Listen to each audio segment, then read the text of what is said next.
We would like to thank both members for the debate on the procedure details, but let's return to the budget. Mr. Ang Wei Neng.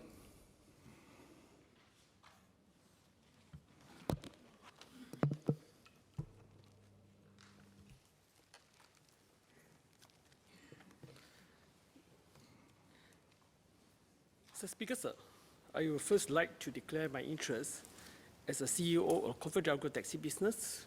As a stakeholder in the private sector and a member of this House, I'm particularly interested in the industry transformation map, or ITMs, that are supposed to pave the way for the train industry to be future ready. Sir, I want to offer my take on ITM, which can be distilled to a simple A, B, C. A is to adapt to the digital disruption, B is to blur the boundaries, and C, to be competitive beyond Singapore. Industrial players and Singaporeans need A, to adapt to the reality of technology disruptions and embrace the benefit of digital transformation. Many industries are experiencing digital disruptions, from print newspaper to TV broadcasts to brick-and-mortar shops and traditional taxi services. Prime Minister Lee Hsien Loong said during 2016 National Day rally that digital disruption is the defining challenge facing Singapore's growth. And a few months later, the inaugural Asian Digital Transformation Index found that Singapore was top among Asian countries, including South Korea, Japan, Taiwan, Hong Kong, for its ability to transform itself amid digital disruptions. However, a Microsoft Asia Digital Transformation Study published in April 2017 found that while 75% of Singapore business leaders believe that they need to transform to a digital business to enable future growth. However, only 34% had a full digital strategy in place. There's no doubt that companies need to embrace digital technology. Otherwise, your expiry date is near. You either embrace it or be erased. We also need to help the workers to adapt. At the same time, government needs to be flexible and even-handed in their regulatory framework in managing the digital economy, which is the topic of my next section. Regulators need, there's a B I talk about, blur the boundaries when it comes to regulating industrial players, which no longer operate in industry-specific silos, but extend their tentacles into the provision of all sorts of conveniences for the consumers. The most successful companies are those providing services across different industries, building an ecosystem. Take Alibaba as an example, starting out as an e-commerce marketplace in 1999 in the form of Taobao. Now also operates Tmall, search engine eTao, and more famously Alipay, which is China's biggest online payment system.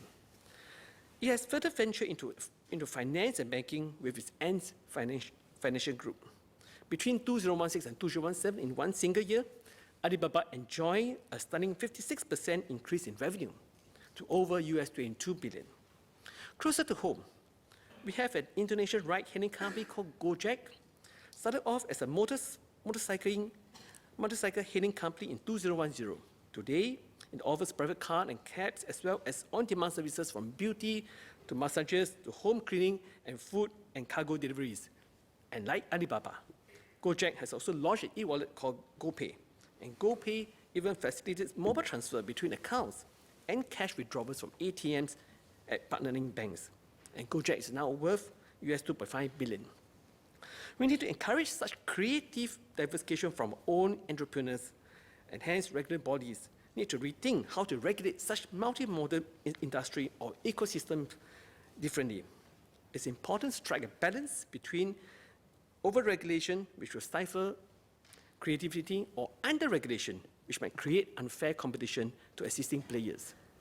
We have some way to go. Let me cite an example in the taxi industry.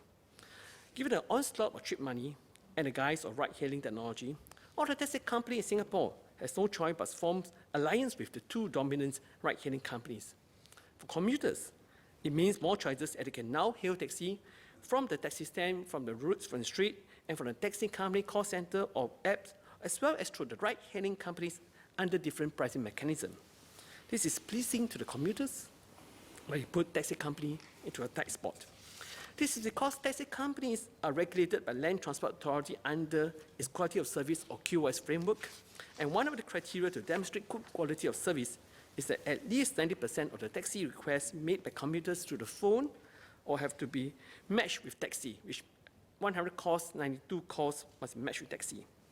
However, with a good proportion of taxi responding to third-party hailing app, it means that there are fewer taxis on the road that take on requests through a taxi company app or call center, which what LTA look at only. This means that taxi companies are more susceptible to failing QoS because of the effort to provide more choices to the commuters. Ideally, ITA needs to consider the taxi booking data from both the taxi company and the third-party rating companies that dispatch taxi collectively. This is an example of how the incumbent industrial players are over-regulated, while the new players, disguised as technology companies, are under-regulated. The reverse could be true in other industries. What it means is that regulators need to keep up in time. Indeed, an article in the Financial Times suggests that the traditional rulemaking is unable to keep up with digital businesses. One suggestion put forth for greater flexibility is that the government can monitor some achievement of established target, for example, accident rate, but it should not prescribe the means of achieving such targets. Instead, the regulator could consider allowing the industrial players to design their own approach.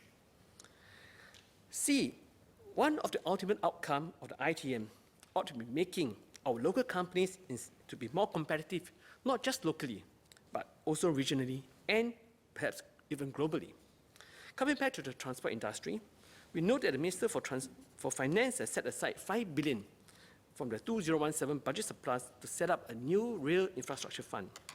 Ministry for Transport is also planning to double the rail network to 360 kilometers by 2030. However, are there efforts being made to nurture local firms as we expand the rail network?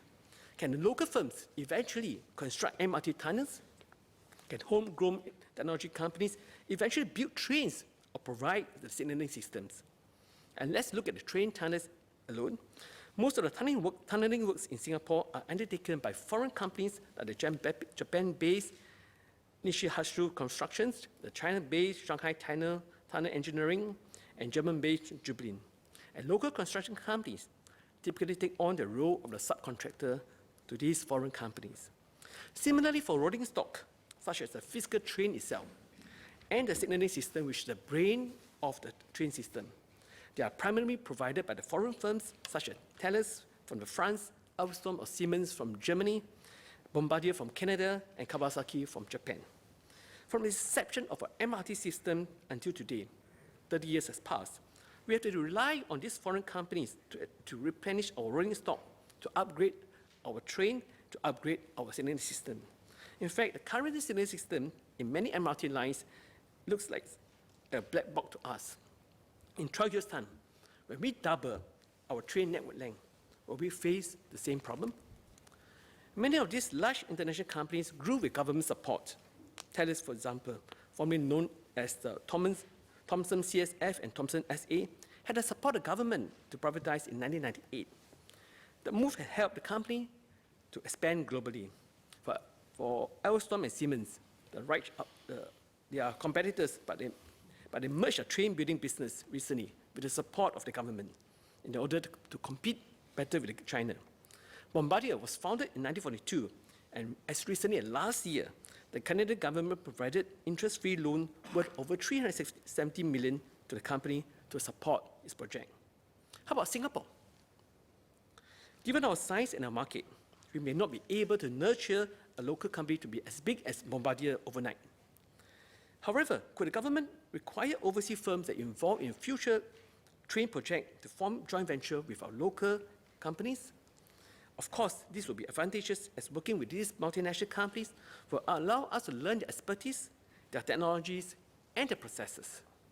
For the first 180 kilometers of MRT lines, our local firms play a supplementary role in building, supplying, and upgrading MRT system. For the next 180 kilometers, I hope our local companies can play a significant role in building, supplying, and upgrading our Singapore MRT system that we can be proud of. The same goes for other industry where we think that it's important to acquire our own expertise, build on it, and compete globally. Finance Ministers, Mr. Heng Swee Keat, has said ITMs have to prepare our companies for a new phase of growth. ITMs have to help companies and Singaporeans, A, to adapt to the new reality of digital transformation, B, regulators need to blur the boundaries when regulating companies in the digital economy.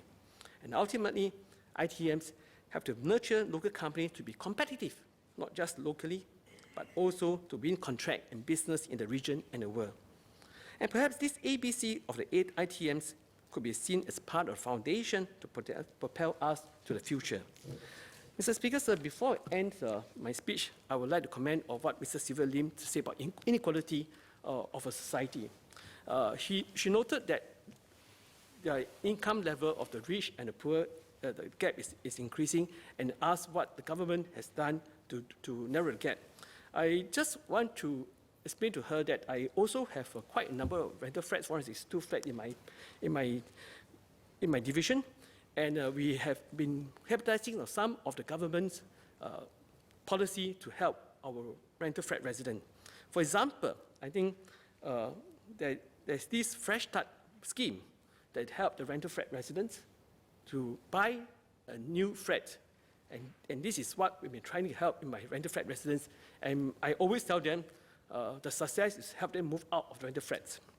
And there's another scheme in the childcare for the kindergarten program, which we also help to co-pay the childcare center fee. If the income level is less than 2,500, which all the rental flat residents will have because the criteria is 1,500 and below, they're able to qualify for the $3 co-payment for the childcare center fee, which is very affordable, and we're helping a lot of the children to go into childcare center. And in addition, I think all the MPs who have rental flats will also work very hard with different VWOs to help them to upgrade. So there's this Kids Street program, for example, which is also offered by NLB, and we have been capitalizing on it and have volunteers to help the children from the low income to read better, so that when they go to primary 1, they can do better. In my division, we also have this project hand in hand.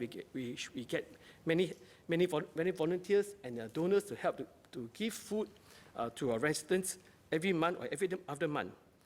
We also set up, for example, a provision care corner to help the rental flat residents or primary school students to learn piano, to learn guitar, to learn robotics, so that they can have more confidence and subsequently do better in school. And we also have a youth center that's set up in my division. But all these probably are not confined to my own division. Many others MPs who are hardworking on the ground will be able to take advantage of the government's policies and grants to help to the rental flat residents to do better in life. With this, I support the budget. Thank you. Mr. Dennis, Ms. Lim. Very briefly, sir. Yes. I'd like to clarify with Mr. Ang Wei Neng that I've never said that the government is not doing anything, and I don't disagree with him that there are schemes available to help the low income. My question was, what efforts have been made by the government to actually study the longitudinal fate of families over time? And also, you know, there are some care gaps, for example, workers who work shift. I mean, what care arrangements can be made for the children at night? I mean, I think these are things that we need to discuss further, so I just wanted to clarify that point. Thank you. Mr. Dennis Tan. Mr. Ang Wei Neng. Thank you for the clarification, but you were at first saying that the government not doing enough, but say that what is the scheme available. But I also agree with you that we could do a longitudinal study, and both can come together. Thank you.